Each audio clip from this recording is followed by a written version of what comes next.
Le jour de la Pentecôte, ils étaient tous ensemble dans le même lieu.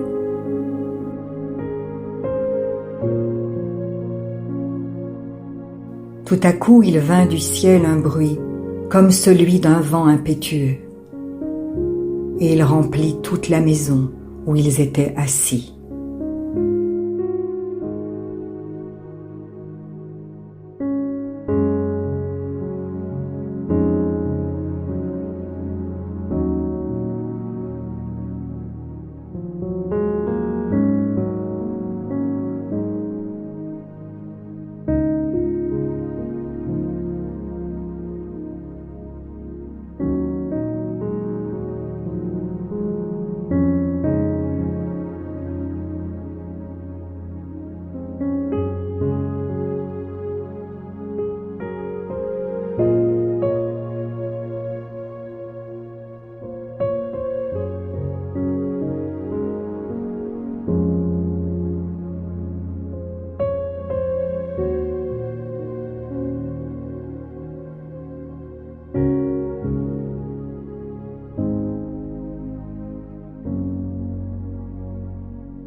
Des langues semblables à des langues de feu leur apparurent, séparées les unes des autres, et se posèrent sur chacun d'eux.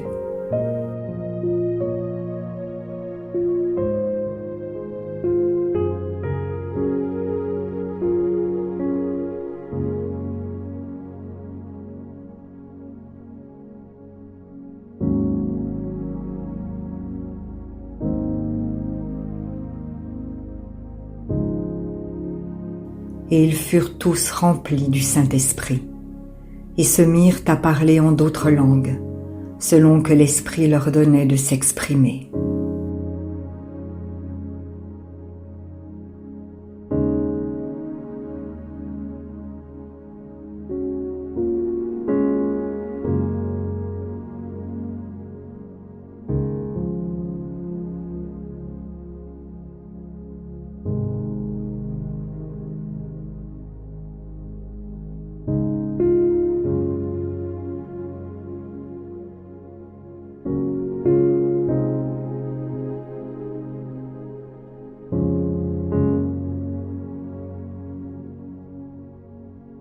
Or il y avait en ces jours à Jérusalem des Juifs, hommes pieux, de toutes les nations qui sont sous le ciel.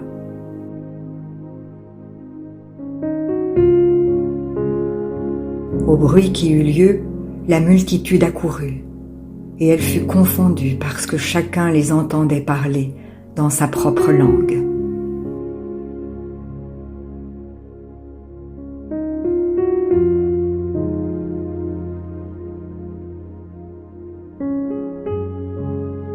Ils étaient tous dans l'étonnement et la surprise, et ils se disaient les uns aux autres : « Voici, ces gens qui parlent, ne sont-ils pas tous galiléens ?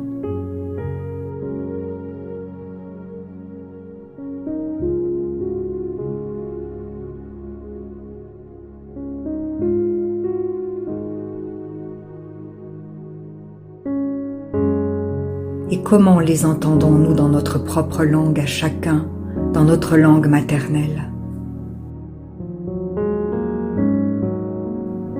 Parthes, Mèdes, Élamites, ceux qui habitent la Mésopotamie, la Judée, la Cappadoce, le Pont, l'Asie, la Phrygie, la Pamphylie, l'Égypte, le territoire de la Libye voisine de Cyrène, et ceux qui sont venus de Rome, juifs et prosélytes, crétois et arabes. Comment les entendons-nous parler dans nos langues des merveilles de Dieu ? Ils étaient tous dans l'étonnement, et ne sachant que penser, ils se disaient les uns aux autres : « Que veut dire ceci ?» mais d'autres se moquaient et disaient « Ils sont pleins de vin doux ». Alors Pierre, se présentant avec les 11, éleva la voix et leur parla en ces termes. « Hommes juifs, et vous tous qui séjournez à Jérusalem, sachez ceci et prêtez l'oreille à mes paroles.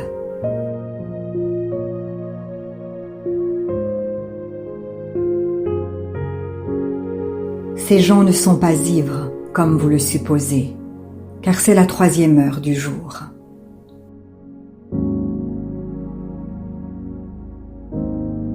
Mais c'est ici ce qui a été dit par le prophète Joël.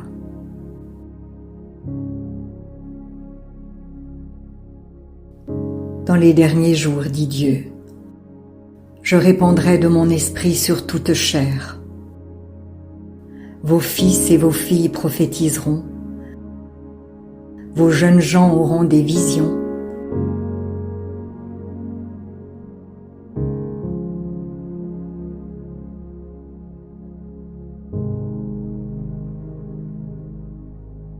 et vos vieillards auront des songes.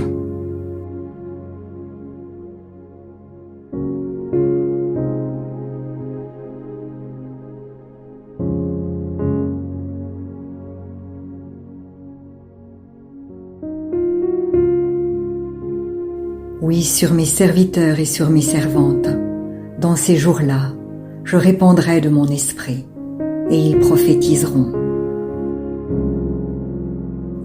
Je ferai paraître des prodiges en haut dans le ciel, et des miracles en bas sur la terre.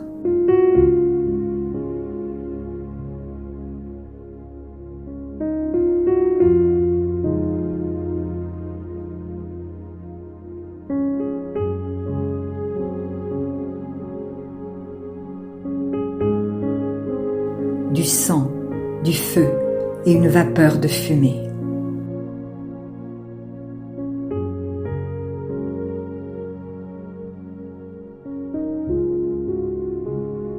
Le soleil se changera en ténèbres et la lune en sang avant l'arrivée du jour du Seigneur, de ce jour grand et glorieux.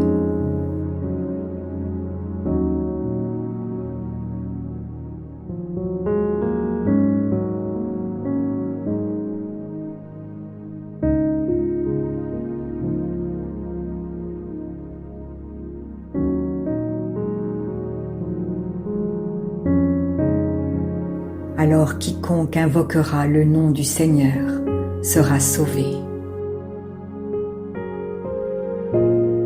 Hommes israélites, écoutez ces paroles. Jésus de Nazareth, cet homme à qui Dieu a rendu témoignage devant vous par les miracles, les prodiges et les signes qu'il a opérés par lui au milieu de vous, comme vous le savez vous-même. Cet homme, livré selon le dessein arrêté et selon la prescience de Dieu, vous l'avez crucifié, vous l'avez fait mourir par la main des impies.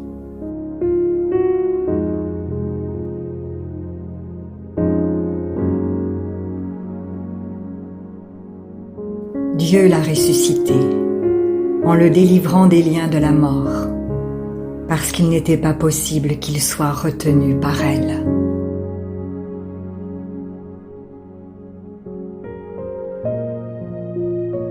Car David dit de lui « Je voyais constamment le Seigneur devant moi, parce qu'il est à ma droite, afin que je ne sois pas ébranlé. Aussi, mon cœur est dans la joie, et ma langue dans l'allégresse, et même ma chair reposera avec espérance. Car tu n'abandonneras pas mon âme dans le séjour des morts, et tu ne permettras pas que ton sein voie la corruption. Tu m'as fait connaître les sentiers de la vie. Tu me rempliras de joie par ta présence.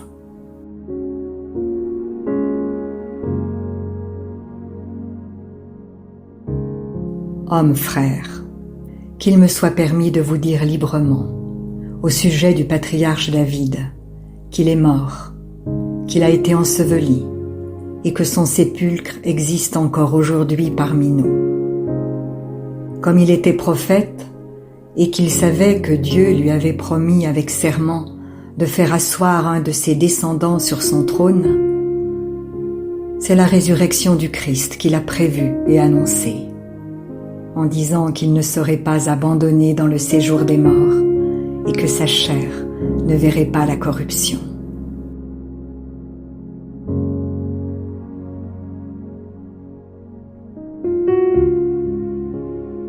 C'est ce Jésus que Dieu a ressuscité. Nous en sommes tous témoins.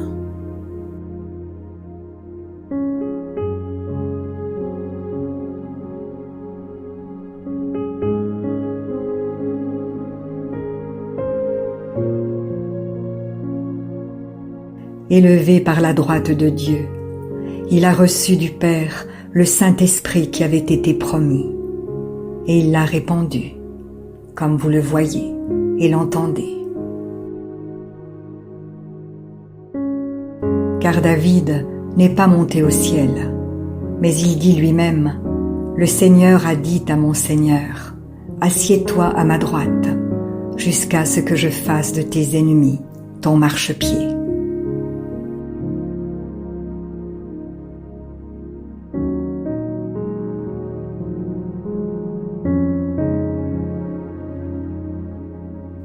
Que toute la maison d'Israël sache donc avec certitude que Dieu a fait Seigneur et Christ, ce Jésus que vous avez crucifié.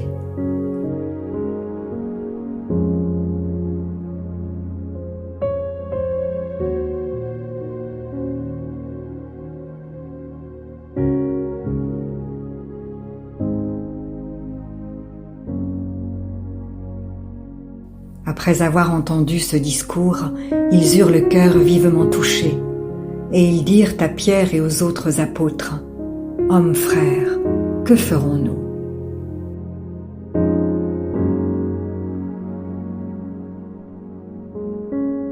Pierre leur dit, « Repentez-vous, et que chacun de vous soit baptisé au nom de Jésus-Christ, pour le pardon de vos péchés. Et vous recevrez le don du Saint-Esprit. Car la promesse est pour vous, pour vos enfants, et pour tous ceux qui sont au loin, en aussi grand nombre que le Seigneur notre Dieu les appellera. »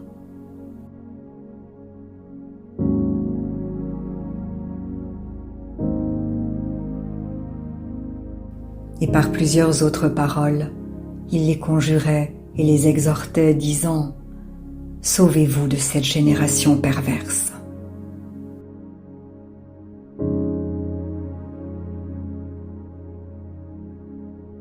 Ceux qui acceptèrent sa parole furent baptisés, et en ce jour-là, le nombre des disciples s'augmenta d'environ 3000 âmes.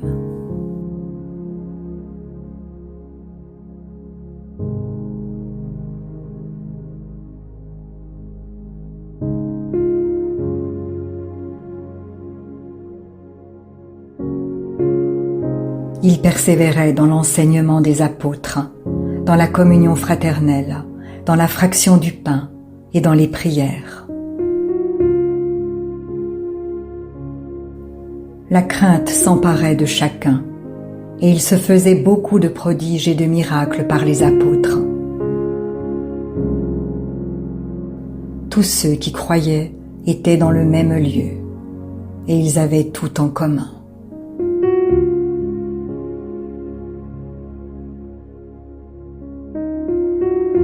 Ils vendaient leurs propriétés et leurs biens, et ils en partageaient le produit entre tous, selon les besoins de chacun.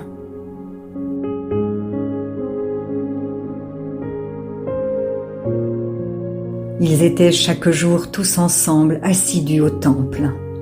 Ils rompaient le pain dans les maisons et prenaient leur nourriture avec joie et simplicité de cœur, louant Dieu et trouvant grâce auprès de tout le peuple.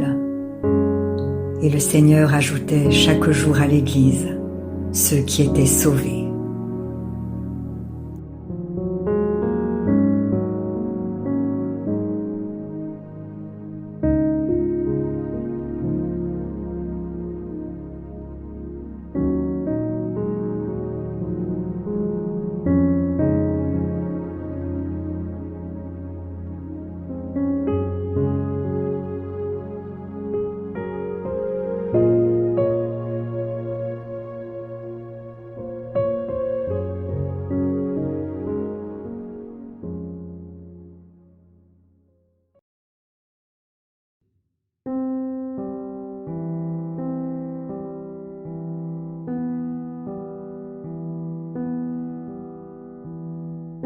Si la parole de Dieu touche votre cœur, ne l'endurcissez pas.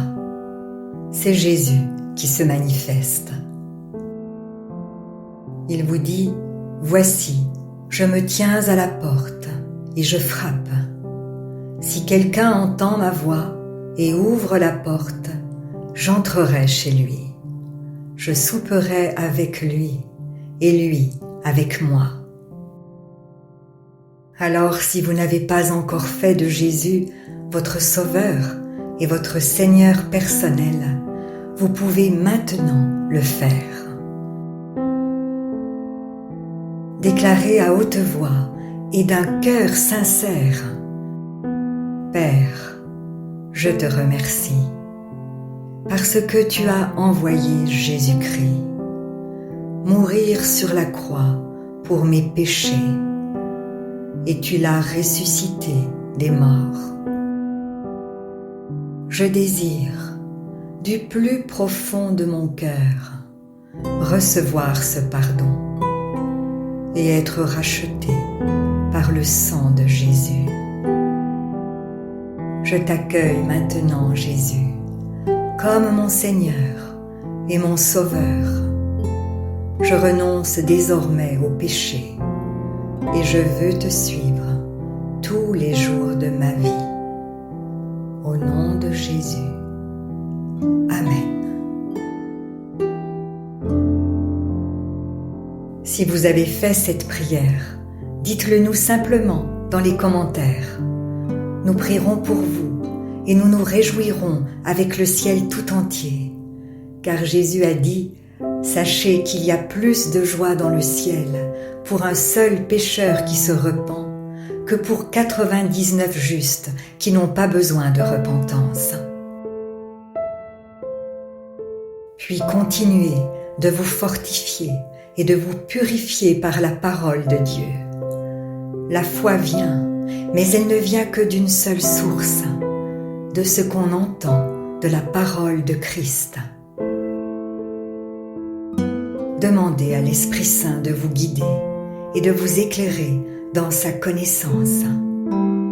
Il vous conduira dans toute la vérité. Il vous équipera pour toutes les circonstances de votre vie. Vous verrez que peu à peu, il vous révélera ce que ne peuvent comprendre ceux qui ne vont pas dans la parole. Car l'homme naturel n'accepte pas ce qui vient de l'Esprit de Dieu. C'est une folie pour lui. Il est même incapable de le comprendre, parce que c'est spirituellement qu'on en juge. Et maintenant, ne restez pas seul. Trouvez une église qui se nourrit de la parole et y est fidèle. Soyez vigilants dans les enseignements que vous écoutez, car plusieurs faux prophètes s'élèveront et ils séduiront beaucoup de gens. Et en toute chose, faites une confiance absolue au Seigneur. Vous êtes richement bénis.